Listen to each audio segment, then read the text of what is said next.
Essa imagem aqui é um pouco forte, né? Essa imagem aqui, esse meme foi criado por mim, né? Eu criei esse meme. E eu perguntei no artificial, esse meme seria intolerância religiosa?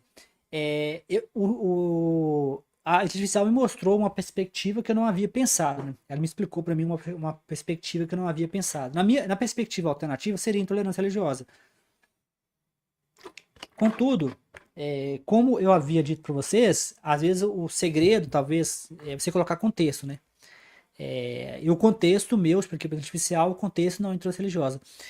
O contexto desse meme que eu fiz é uma reflexão a toda a violência do cristianismo, né?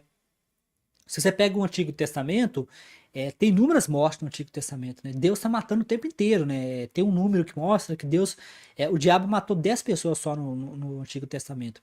Essas 10 pessoas que o diabo matou foram os filhos de Jó, que foi amando de Deus, né? Então, tecnicamente, o diabo não matou ninguém na Bíblia, né? Zero.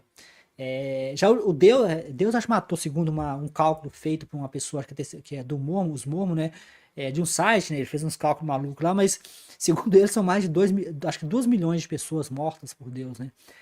Nós temos o dilúvio, nós temos as guerras que foram aprovadas por Deus, são guerras que foram validadas por Deus. Então, o número de mortes é enorme. Aí nós temos todos a colonização, nós temos as cruzadas, nós temos a morte de índios, né? A colonização era visto como algo positivo, né? Então, essa imagem, ela está se referindo, tá se referindo à morte. Então, a inteligência artificial falou comigo que essa imagem pode ser interpretada como se eu estivesse acusando os religiosos de matarem pessoas. Eu expliquei para ela o seguinte, que mesmo hoje os cristãos ainda são responsáveis, né? Eles não são responsáveis individualmente, mas eles são responsáveis coletivamente. Por exemplo, o Brasil é um país que mais mata LGBTQI+, né? As pessoas que odeiam LGBTQI+, são os cristãos, né? No Brasil, 80% de cristãos, mais ou menos. E é um país que mais mata mulheres. O que eu fiz? Eu fiz um gráfico, né? Eu fiz uma correlação, né? Eu fiz uma postagem de blog, tá? Nosso blog lá, Mente Ateísta, no qual eu fiz duas correlações, né? Eu peguei vários estados brasileiros, né, e comparei o número de feminicídio versus o número de religiosos, né, que são católicos no Brasil, né, são cristãos no Brasil. A correlação é zero, né? Isso é positivo para os cristãos, mas também não é. Por quê? Porque não dá para mostrar que os cristãos são responsáveis pelas mortes de mulheres nos países, né? Nos estados brasileiros. Mas dá para mostrar que o cristianismo também não ajuda, né? O cristianismo não está fazendo nada, porque se os estados, que são extremamente cristãos, têm um alto número de feminicídio, isso quer dizer que o cristianismo não tem nenhum valor para ajudar na violência contra as mulheres, né? Então os cristãos são responsáveis por negligência, né? Os casos de LGBTQI+, também, isso eu não fiz, mas depois eu vou fazer, tentar achar uma correlação entre morte de LGBTQI+, versus cristianismo, né? Para ver se tem uma correlação entre responsabilidade do cristianismo versus. Então, assim, o discurso dos cristãos é um discurso odioso contra mulheres, contra LGBTQI+, em geral. E note que aí vem a pegadinha, né, que eu tava com o artificial. Essa crítica não é uma crítica a indivíduo, não quer dizer que cada cristão é assassino. É a instituição cristã, são as ideias do cristianismo, né? As ideias retrógradas, por exemplo, né? As ideias que dificultam, por exemplo, se acabar com essa questão de sexo, né? Os LGBTQI+, por exemplo, são o que dificulta muitas vezes a gente acabar com essa bobeirada de LGBTQI+, a gente acabar de ficar perseguindo ateus, é do cristianismo. Então, eles são responsáveis. Eu dou um exemplo muito legal, né? Eu adoro um exemplo que eu gosto de dar, eu mostrei para a inteligência artificial, e a inteligência artificial achou bem legal, né? Suponha uma pessoa que usa uma tatuagem com uma caveira, usa uma tatuagem com uma caveira e duas facas na cabeça, né? A pessoa usa uma tatuagem com uma caveira e duas facas na cabeça, né? A pessoa observa que todos têm medo dela, né? Ela fala, eu uso essa tatuagem porque quando eu tô com essa tatuagem, todo mundo me respeita, né? Ninguém tem medo de mim, né? Eu entro num bar, todo mundo treme as bases, né? A pessoa pode argumentar que ela nunca matou ninguém, né? Eu nunca matei ninguém, eu só uso a tatuagem porque ela coloca medo nas pessoas, né?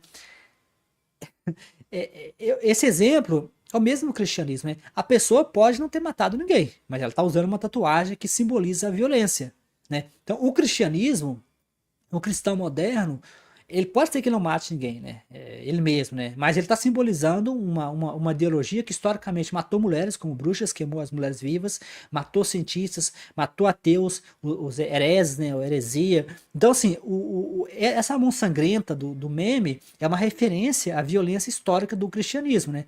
Então, o cristianismo historicamente e continua a perseguição, né? Os cristãos não mudaram muitas coisas. Tem alguns cristãos que estão tentando criar uma versão mais moderada do cristianismo, mas as versões que mais chamam atenção, que as versões como bolsonaristas, por exemplo, nessa regressão, eu fiz também uma regressão entre feminicídio versus eleitoras do Bolsonaro, né? Nesse caso, a correlação foi forte. Nesse caso, quanto maior o número de cristãos, tipo assim, quanto maior o número de bolsonaristas nos estados, maior o número de mortes de mulheres, né? Feminicídio. Então, feminicídio tem uma forte correlação com o bolsonarismo.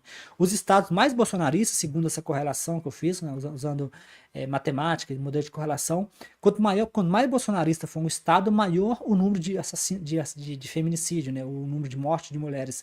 Só que vamos lembrar que os bolsonaristas são cristãos, em geral, né? Em 2018, 70% dos eleitores de Bolsonaro eram cristãos, né?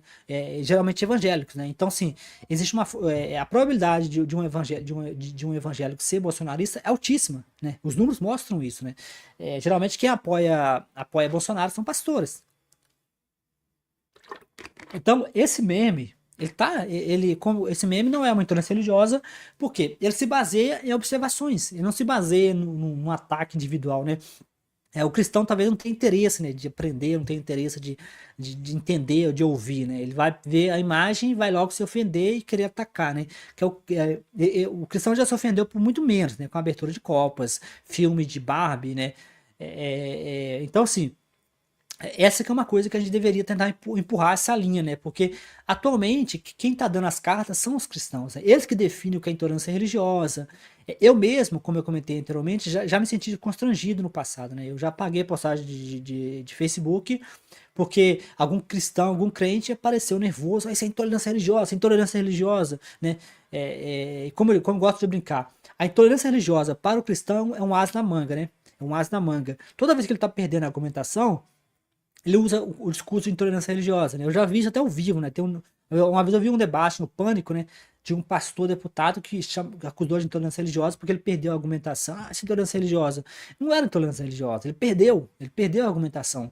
Então, assim, esse discurso de intolerância religiosa é um discurso fraco, né, que é muito usado por evangélicos, né? Por exemplo, como eu comentei, eu assisti vários debates do Sotomayor, Daniel Sotomayor, né? Vários debates, né? Geralmente são os pastores que fazem isso, né? Que usam o discurso de intolerância religiosa como forma de ganhar argumentação, ou como forma de não